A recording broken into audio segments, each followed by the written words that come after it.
Let's look at some other Catholic symbols. In this photo, notice the numerous symbols of the sun, moon and stars above the windows. Further evidence of sun worship can be found in the dome of St. Peter's. Notice the sun at the center of the dome through which sunlight comes. A little known fact is that Catholic churches are built so that worshippers stand facing the east. Although churches may arbitrarily face in any direction, the prevalence and consistency of this practice in Catholic churches suggests that they mean something specific by it. Just as the Jewish temple had worshippers facing to the west, and the tabernacle likewise had its entrance on the east side, it is strange to find that this has been reversed. But then we read in Ezekiel 8:14-16, "He brought me to the north gate of the Lord's temple, and some women were sitting there, weeping for the god Tammuz. 'Have you seen this?' he asked. 'But I will show you even more detestable sins than these.' Then he brought me into the inner courtyard of the Lord's temple. At the entrance to the sanctuary, between the entry room and the bronze altar, there were about 25 men with their backs to the sanctuary of the Lord. They were facing east, bowing low to the ground, worshipping the sun." Catholic churches are built facing the east because it represents turning their backs to the Lord and instead worshipping the rising sun. Mass in Catholicism is something other than a simple remembrance of Christ's suffering on the cross, as it was intended to be. The Church of Rome has perverted it into a reenactment of Christ's sacrifice. It is claimed that the Catholic priest literally sacrifices Christ each time on the altar for the sins of those present and those who have died. The idea is that Jesus' death and resurrection was not a once and for all act, but that they need to continually crucify him over and over to keep atoning for sins. Pope Pius X described it as follows: "The Holy Mass is a prayer itself, even the highest prayer that exists. It is the sacrifice dedicated by our Redeemer on the cross, and is repeated every day on the altar." The blasphemy of the Catholic Church is that they claim to kill Jesus every day through the ritual, causing him perpetual suffering. Nothing could be more obviously from the mind of Satan than this. It is also full of bowing, crossings and genuflections. This is a far cry from the practice of Jesus or the apostles. Then there is the circular wafer, which again represents the sun. As it is held aloft, Catholics are encouraged to venerate or worship it. After being held aloft, it is then placed in the center of something called a monstrance. These are a few types of monstrance. You will instantly recognize the solar and lunar imagery. By placing the wafer, representing the sun, on the lunar monstrance, you symbolically create a sexual joining of the male and female gods. You may also notice that this monstrance looks like the logo for the United Nations, and we'll get into that later. The joining of the sun and crescent moon in this way was prevalent in pagan cultures. In this example, which is a pagan Canaanite pillar, we see raised hands in praise of the sun disk within the crescent moon. In this next one we see an Egyptian statuette of an Apis bull, which is one of the most complete representations of Mystery Babylon religion there could ever be. We have the bull itself, which as we know represents Nimrod. We have the sun disk representing Tammuz. We have the crescent moon, which represents Semiramis, and the serpent representing Satan, all compiled into one statue. So this is the most evil statue that you could possibly imagine. In this final example, we see an ancient depiction of Isis, the Egyptian Asherah, the female goddess, with the same symbolism. She is holding her son Tammuz. Then there's the sun disk on her head within the crescent. Often within sun disks, you'll see a face like this. Wherever you see a face within a sun, you are looking at a representation of Baal. Another feature of Catholicism is the crucifix. This is the image of Jesus still nailed to the cross, and only Catholics use it. Often depictions are far more graphic in their detail than this and include blood and gore. This is linked with the blasphemous doctrine of the Mass, where Christ is continually sacrificed on the altar. By perpetually displaying Jesus on the cross, they are continually crucifying him. Another feature of such crosses can be the circle or sun image around the intersection, as shown here. It is particularly prevalent in what are now called Celtic crosses. Referring back to the previous part, you should notice that it creates the quartered circle symbol, which represents Asherah, and which is supposedly used to transmit the energy of the goddess. The idea of continual works or sacrifices to appease the gods and to earn your salvation is a pagan one and exists in all false religions. As it was once put very succinctly, every other religion says, do, do, but Christianity is the only one that says, done. The sacrifice of Christ was a one-time only event that is completely sufficient for the atonement of sins. Jesus is now victorious over death, and salvation comes by faith alone. Satan would rather see Jesus being perpetually and endlessly punished, however, and hence these continuing representations of Christ on the cross.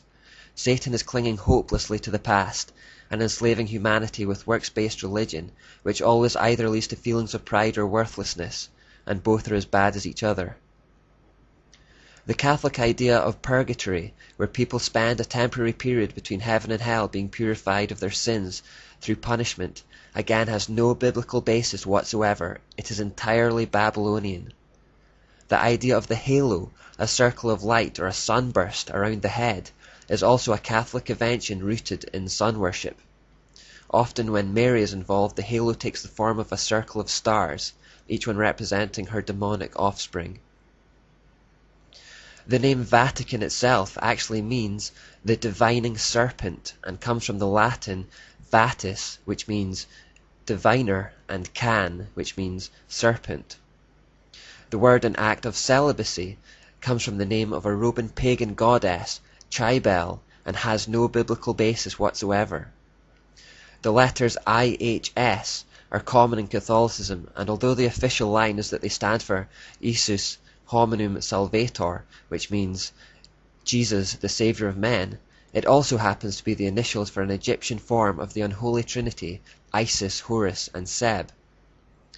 Now this one may seem like pure conjecture, but another key point that we'll go into later is that in occultism there is always a double explanation for symbols like these. There is always a false, seemingly light and good meaning, and a true but dark meaning. The sunburst surrounding the letters gives the game away a little in this particular symbol. There is in fact no need for me to highlight individual examples, as many notable Catholics are fairly candid about their adoption of paganism. For example, in The Externals of the Catholic Church by John F. Sullivan we read, "It is interesting to note how often our Church has availed herself of practices which were in common use among pagans.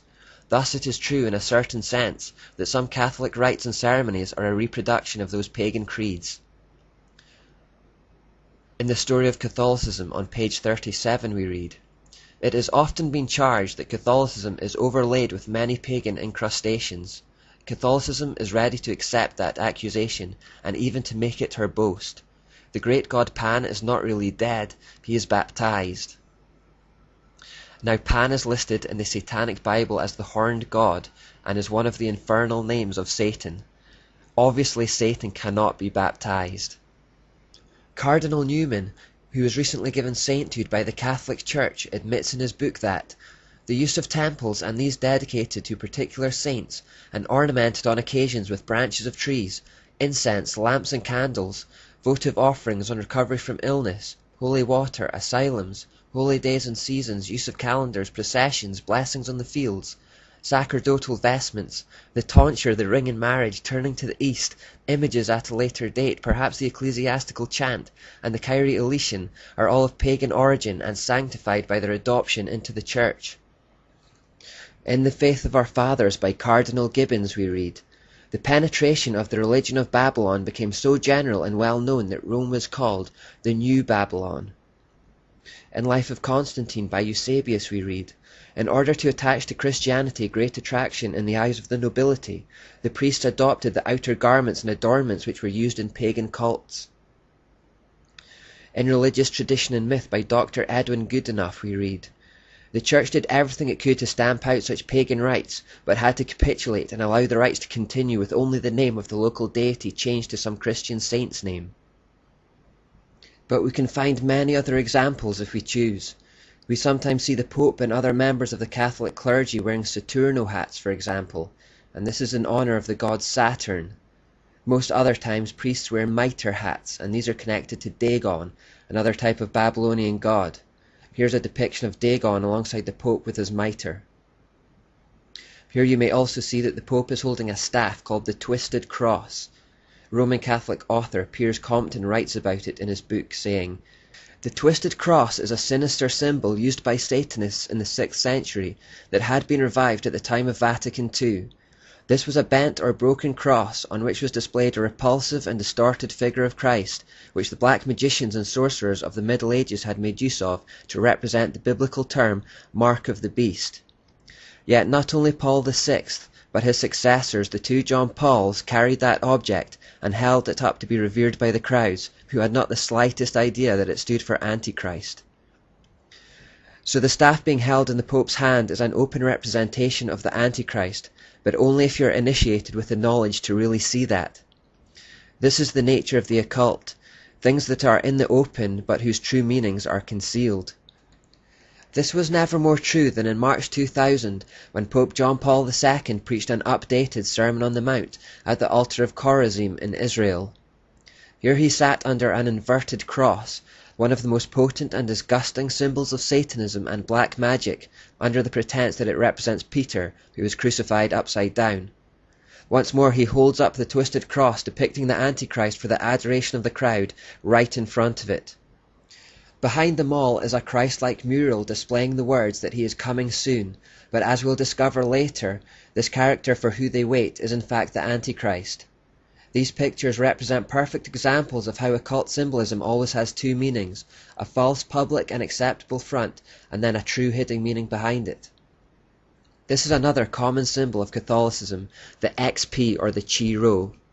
The false and light explanation is that it represents Christ, as the first 2 letters in Christ's name are X and P in Greek. Now this is an extremely tenuous link at the best of times, but Albert Pike in the Freemason handbook Morals and Dogma reveals the true origin of this symbol. The active and passive principles of the universe were commonly symbolized by the generative parts of man and woman. The Indian lingam was the union of both, as were the boat and mast and the point within a circle, all of which expressed the same philosophical idea as to the union of the 2 great causes of nature which concur, one actively and the other passively, in the generation of all beings. What he's basically saying is that it's another expression of the point within the circle we looked at earlier. It represents sexual union. Then there is the Vatican's crest. This is clearly a serpent or dragon, which is the symbol for Satan himself. Just a couple more to finish. In Rome there was a male god called Janus, who had a female partner called Cybele, from which we get the word celibacy. Cybele was always depicted wearing a tower as a crown, which was on account of her being the first to erect towers in cities, and this helps identify her as Semiramis under a new name. Janus was always depicted as carrying a key, because he was considered to be the grand mediator between heaven and earth. He was worshipped as the god of doors and hinges, and was called the grand opener and shutter, meaning the door of heaven would not be open to your prayers unless you first invoked Janus. The worship of Janus prevailed in Asia Minor at the same time the Lord commanded John to write in Revelation, "To the angel of the church in Philadelphia write, These are the words of him who is holy and true, who holds the key of David. What he opens no one can shut, and what he shuts no one can open." God is specifically proclaiming here that he is the Lord and the one true God, who alone opens and shuts the door of heaven, not Janus or Cybele or any equivalent. As the head of the mysteries on earth, the Supreme Pontiff held similar keys which were symbolic of his spiritual and earthly authority, hence the image of the 2 keys on the shield. One key is gold, representing the power to bind and loose in heaven, while the other is silver, symbolizing the power to bind and loose on earth. The Supreme Pontiff was therefore given the name the Interpreter because he was the link between heaven and earth. In Chaldee, the original language of the mysteries, the word interpreter becomes Peter. Thus we see how the keys of Janus and Cybele would become known as the keys of Peter. And this is the origin of the unbiblical myth perpetuated by Catholics that the biblical Peter is waiting at the gates to heaven, ready to admit or turn away individuals who would seek to enter. It simply comes down to a bit of wordplay with the Chaldean word for interpreter. The repetition of Hail Marys as a mantra to absolve yourself of sins is also from paganism. Jesus warned about it when he said, "When you pray, don't babble on and on as people of other religions do.